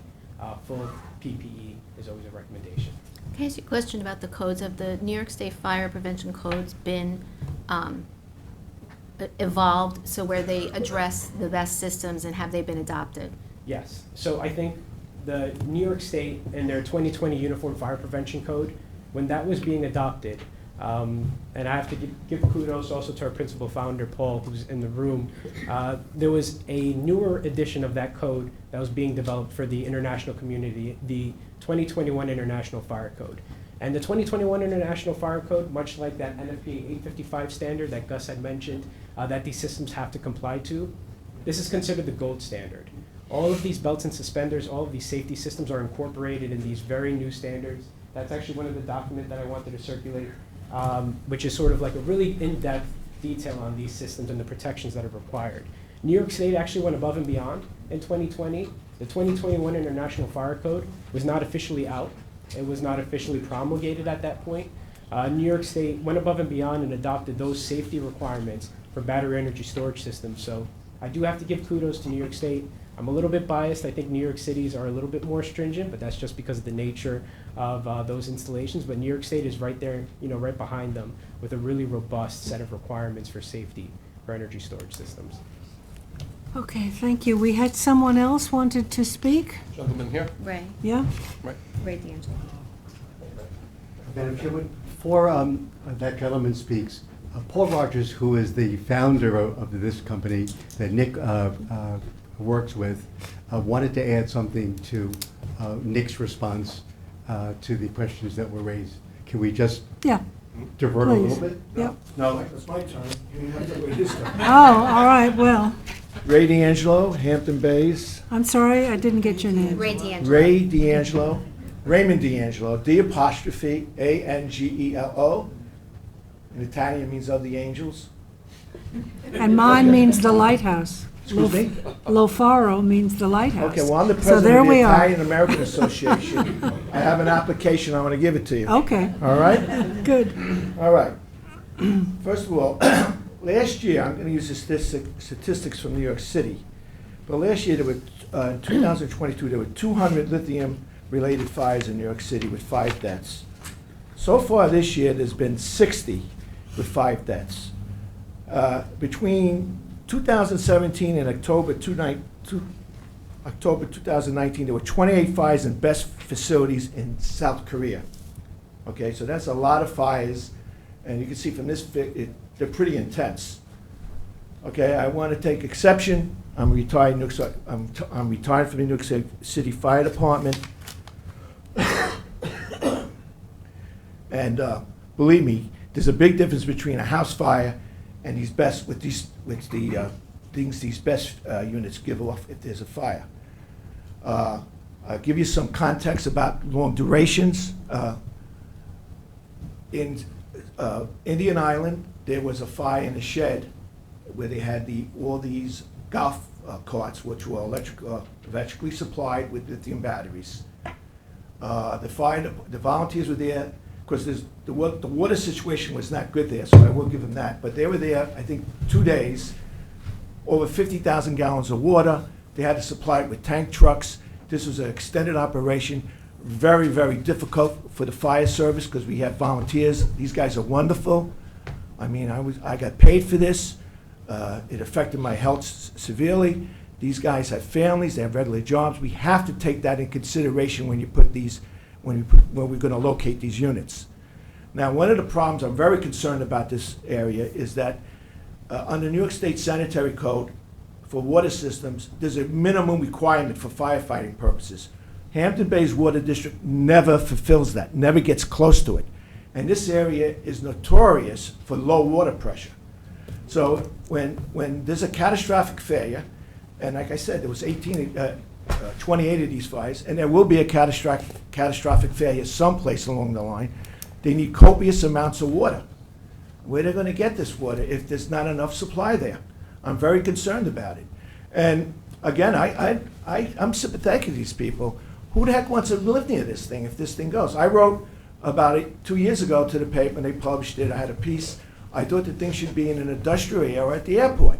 But they wanted to have it over here because it's more convenient because they have the substations.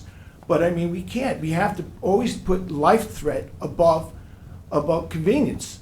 And does anybody here want to live next to this thing? This thing should be in an industrial area. And if it's cost more money to do it, that they have to build another substation, let that be then let's do that. Again, I realize none of you have the expertise with this, and I understand that the quandary that you're in. But this thing really should be given a 1-year moratorium until we know more about it. Like I just read, they send me this stuff from the fire department. They have CO2 systems, which they flood these areas with carbon dioxide. And now they're finding that it's not a good solution because the carbon dioxide, because the fires are so hot, breaks down and it actually deoxygenates the fire. So they increase the intensity of the fire. By the way, that 500 degrees Celsius is the ignition point for lithium. That's where that comes in from, okay? At 500 degrees Celsius, which is really, really pretty high, that's how intense these things get. And with that thermal runaway, can I explain that, is one battery disintegrates, it generates so much heat, it ignites another battery, and then we get a thermal runaway where the whole facility starts going. And these systems, one of the problems with this is all these batteries are made of lithium salts. Like, for example, lithium cobalt oxide. When they disintegrate, when they start to degenerate, they oxygenate the fire, they generate oxygen. So that's what happens. Like, you know, the fire, you think you got it under control, and then more oxygen is generated, and the fire lights up again. So that's why there's such long duration. I think recently we had that car fire over here in Southampton, and we had, at the Civic Association, we had the Chief Fire Marshal, John Rankin, and I had a conversation with him. He told me they had to put 30,000 gallons of water on that fire to extinguish it. It actually melted the asphalt underneath the facilities. 4 people died in that accident. So these are very serious, we're dealing with a very serious thing here. And I'm not a climate change denier. I just think that we have to err on the side of safety. Not only for the people that live there, but these firefighters. You know, we don't know what the heck we're dealing with here. This is a new technology, and we're learning as we go along. And I don't want the citizens and the residents of Hampton Bays to be guinea pigs. And I don't think you guys want it either. So, I mean, you know, we got all these guys here. It's just one against all these guys, but believe me, I have some experience in this. So, you know, blank happens, stuff happens. And I'd be at these things, and then people would be saying, oh my God, how did this happen? Things happen. Yep. And when they happen, like Murphy's Law, they happen at the worst possible time. So there's the potential here for catastrophic failure is not to be overlooked. This thing might be okay for 5 years, and then one night we really would have it. So I really would like you to put this, I think you should ask for a 1-year moratorium, because if we do have a fire at one of these facilities, and I asked John Rankin, he said none of these companies around here are really up to the task yet. It's going to have to be a multi-unit operation, and they need to train together. They have to have the incident commanders be prepared for a long duration operation. They might need tanker trucks.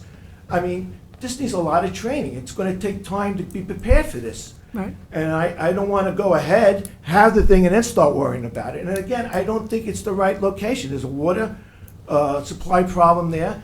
The thing should be, I think, at the airport, or some other isolated area. So just so you know, this board requested a moratorium of the town board. Well, It was our you posted vote. at 6 months. I think it should even be a year, but thank you for Whatever, 6 but we sent a request. Okay. Okay? All right, thank you very much. Thank you very much, Mr. D'Angelo. Yes, please. Good evening, everyone. Paul Rogers. I am one of the co-founders of ESRG. I'm retired from the New York City Fire Department, where I did 25 years. Most of my time was in hazardous material, so I have a hazardous material background. I was pulled offline in order to work on this in New York City when this was first coming into New York City, again with Nick Petrakis. I was on the other side of the table like you are, and I understand their concerns. I had those same concerns because I was on that side. And this is why we put together the large-scale fire testing. Large-scale fire testing, 9540A, UL 9540A. I sit on that committee. I sit on the National Codes Committee for this. You mentioned something about the state code. I worked with the Department of State to make sure that we had the safest code around. I worked with them to make sure that the firefighters were kept safe. There's nothing more important to me is the safety of the firefighter. Of course, if the firefighters are kept safe, we can keep the community safe. I've lost a lot of friends, so it was imperative to me to make sure that we had a code in there that was going to reflect safety of the fire service. And that's exactly what the Department of State did. They listened to what I had to say, and they adopted the code early to make sure that that was there. I sit on these national codes representing the fire service. I fight tooth and nail to get everything that we can for the fire service. Let's go back to UL 9548. When this came in, we said, prove your safety. Prove to us that these things are safe to go into New York City when we were working on this in New York City. They didn't know how to do it. We didn't know what to tell them to do. We wound up getting Underwriters Laboratory to come in and their engineers. And they started to put together a testing plan to prove safety. That testing plan was to try to mimic or evaluate what they consider a reasonable worst case scenario. You have to go with reasonable, not an unreasonable. You build a house, unreasonable to actually protect the house against someone throwing gasoline on the house. That's an unreasonable event. Can it go on fire? Absolutely. So what you need to do is do a reasonable worst case scenario. And that's what 9540A actually represents, a reasonable worst case scenario. And the reason that Nick couldn't come up with a direct question for you, because a lot of these tests that are performed by these companies that are putting these systems together, they're actually doing a good job. When this test first came out and we asked for it on the national code, they were very upset about it. It's millions of dollars that they had to go back and redesign the systems to make sure that they would not have these fires spread throughout the containers themselves. And that's exactly what 9540A does. It says, limit your fire spread if it does go on fire. They've actually done such a great job on putting in fast resistance when they put these things to the test, that these things, not all of them, but there are certain systems that won't even go on fire. They'll fail, but they won't even go on fire. So what they do is sometimes people want to know, well, will they go on fire? They actually go above and beyond what the standard says. And one particular company had to put 48 cells simultaneously into thermal runaway event, failing 48 cells all at the same time to make sure that they could actually get a fire. And when they did, only half the container went on fire. The whole other half didn't. That was above and beyond what the prescribed code called for and above and beyond what the UL standard called for. So again, that UL 9540A that we continue to, it's very technical, Again, I sit on that particular code or that standard to make sure that we represent fire service and make sure that these fires, if they were to occur, because I'll never say nothing will ever occur. That would be irresponsible. What we do is try to reduce the risk of these things ever happening. And that's what we're looking at. And when I was in the New York City Fire Department, I was the one going around to all the staff chiefs, all the division conferences, and explaining to the chiefs how we're going to manage these fires. I was out here speaking to the fire service in Amagansett only a couple of months ago, where I believe the Southampton Fire Department showed up. We did a generalization, not site-specific, a generalization on how to manage these particular fires if they were to go on fires. We get a little bit into 9540A. They don't really care too much about the 9540A. They just want to know, what do I need to do when I get there? That's their concern, right? This stuff that I'm talking about is very, very technical, and it needs a longer discussion than what we have here. But I can assure you that we'd be able to get into that deep dive, not at the expense of everyone's here, but if you wanted to have a sidebar, and spend time with the committee or the planning board here, we would be more than happy to come back and actually explain how these things are tested and the robustness that's involved with the actual testing and the listings that each one of these systems get. Great, thank you. I was going to ask you for a copy of the 9540A, but I don't know that we could understand it. Yeah. So isolated from the regular New York State code, maybe you can submit it. Anthony, we can follow through on that. And the reason that I asked for that 2021 code, they were going to adopt the 2018 International Fire Code and modify it, but that did not have the 9540A testing in there. So I spoke with the people up in the Department of State that adopts the state fire code for the state, and I said, you need to adopt this code early. And that's exactly what they did, and they were the first ones in the country to do it, and I'm proud to say that they took that leap and they trusted, and that's what they did. Great, thank you. Thank you very much. Okay, so we're going to leave this here. Yes? Can I speak? I came in late, so I couldn't. Of course, come and just give me your name. Elizabeth Huck.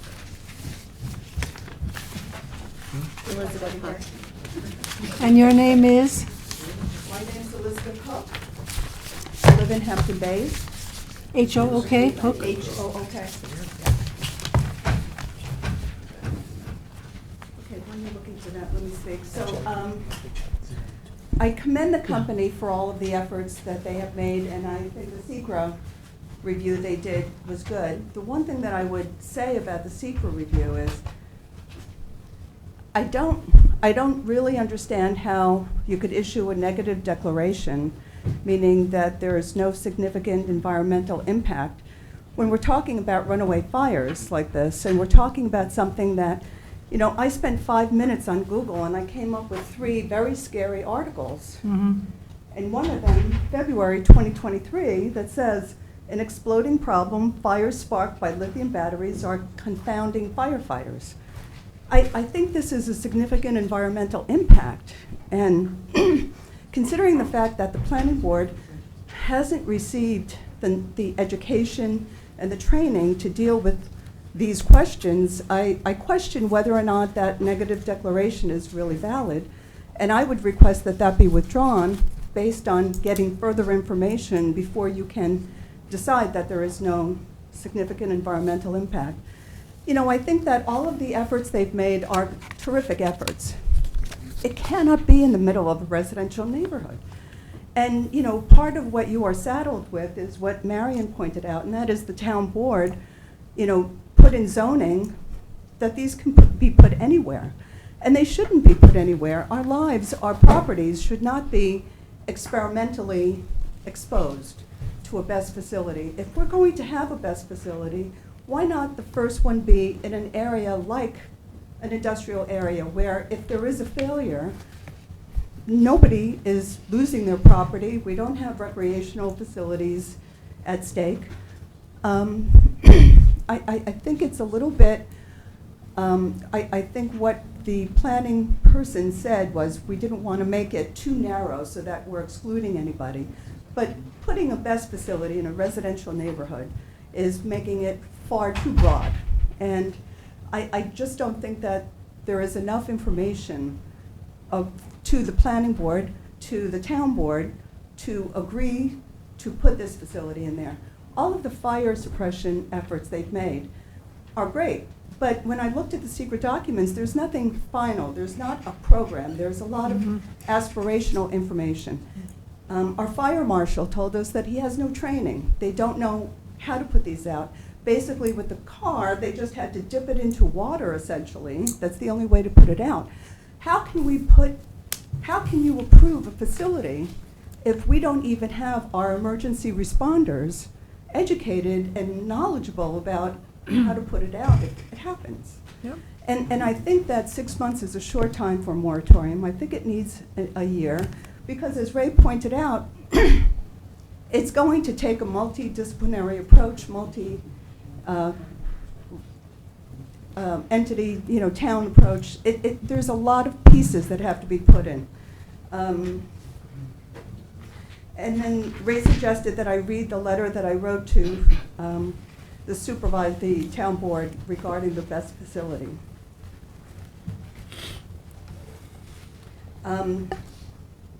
The town board seems to have taken, I'm going to skip the beginning part. The town board seems to have taken action to implement the code provisions without any real consideration of the significant hazard posed to neighbors of BESS facilities, and without having consulted with any of the emergency response agencies as to their knowledge and ability to respond to emergency situations. And we heard from the Hampton Bays Fire Marshal that they're not equipped right now to respond. Both these proposed facilities are slated for residential locations in which significant harm to persons and property are a real threat. And I think Ray covered the self-igniting nature of it. Again, the availability of an adequate water supply. We are asked right now to alternate our sprinklers. Where are we going to get all the water to put something out if it comes? And then all of the planning. None of the above was considered when the town board amended the code to allow these facilities to be built in Southampton. The Hampton Bays Fire Marshal conceded at the most recent meeting of the HBCA that there is no plan in place to address these potential runaway fires, and that there has been no training of any kind or education provided. How can the town board and the planning board allow two such facilities to be built in residential locations in Hampton Bays when there is no notion of the danger, much less how to mitigate it on the part of anyone in town government? And again, I think that they've done a wonderful job for their plant, but the town board is responsible for our safety, and they should know what they're doing before they amend the code. Again, I talked about this significant environmental impact. You could submit your letter to us, Elizabeth, okay? I will leave Do you a have that letter, copy? and I will also leave copies of the 3 articles that I Okay. found in 5 minutes. Great. But I would like the planning board to really think very carefully about the concerns of the people who are living close by. I'm not as close as they are, and it concerns me. Because Okay. the other thing that we haven't mentioned is that some of the fumes have toxic properties. And do we want those toxic fumes also? No, we haven't really talked about the danger of the toxicity of the Right. fumes of the fire. Thank you. Thank you.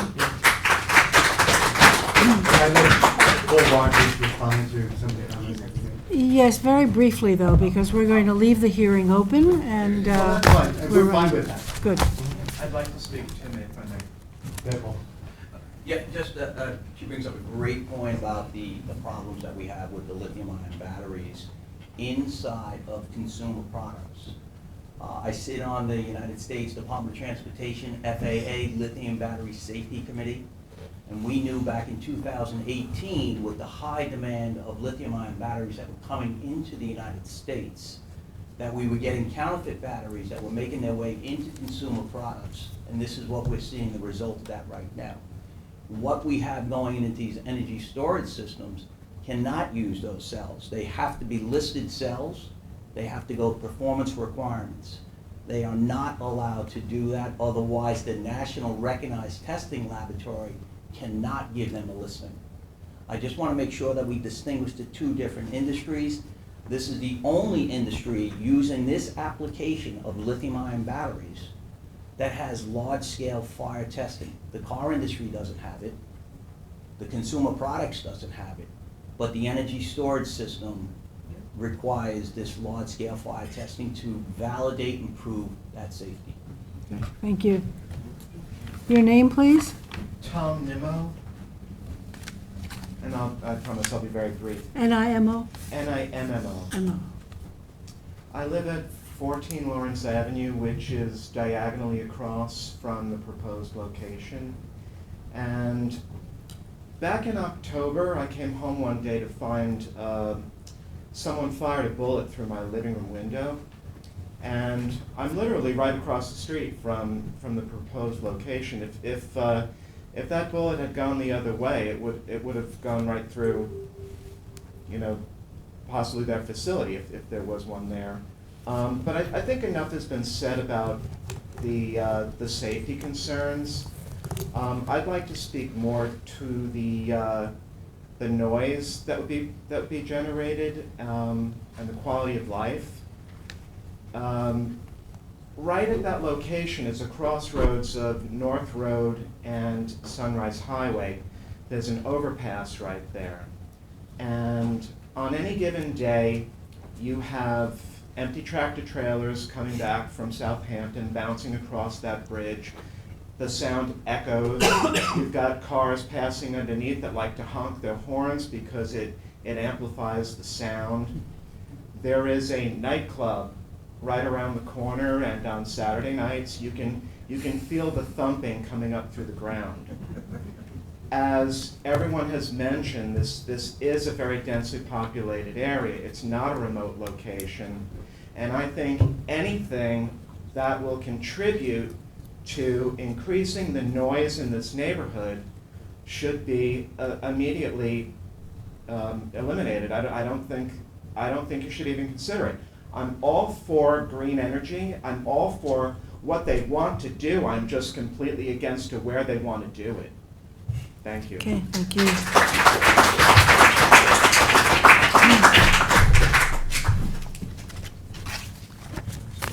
So, if you have anything more to say, we're going to close, we're not going to close the. Oh, is anyone on Zoom? Ken would have said. No one on Zoom. Right. We're going to leave the hearing open. There'll probably be many more questions. We'll have more questions. We will take a copy of that 940 whatever A document. Well, when do you keep you open until? I need to know.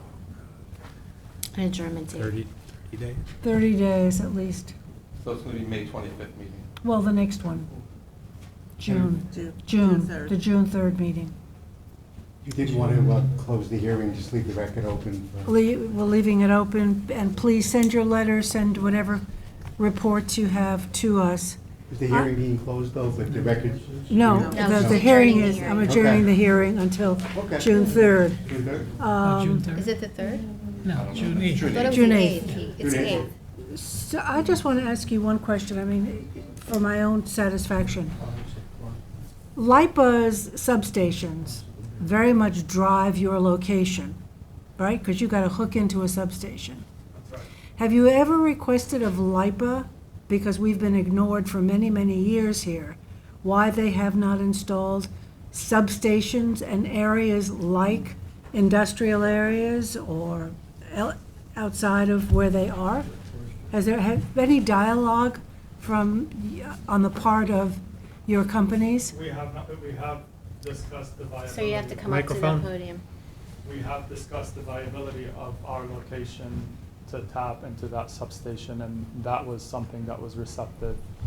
LIPA was responsive, and we have to go through a series of studies with LIPA, which takes about 3 years, that we started almost you Right. know, No, a year I- and a half ago. And so the most recent set of studies has said that they are okay with us having the Yeah. facility at that location. Okay. But nothing specific to your point, why No, my they- point is that I understand your there should be question. substations.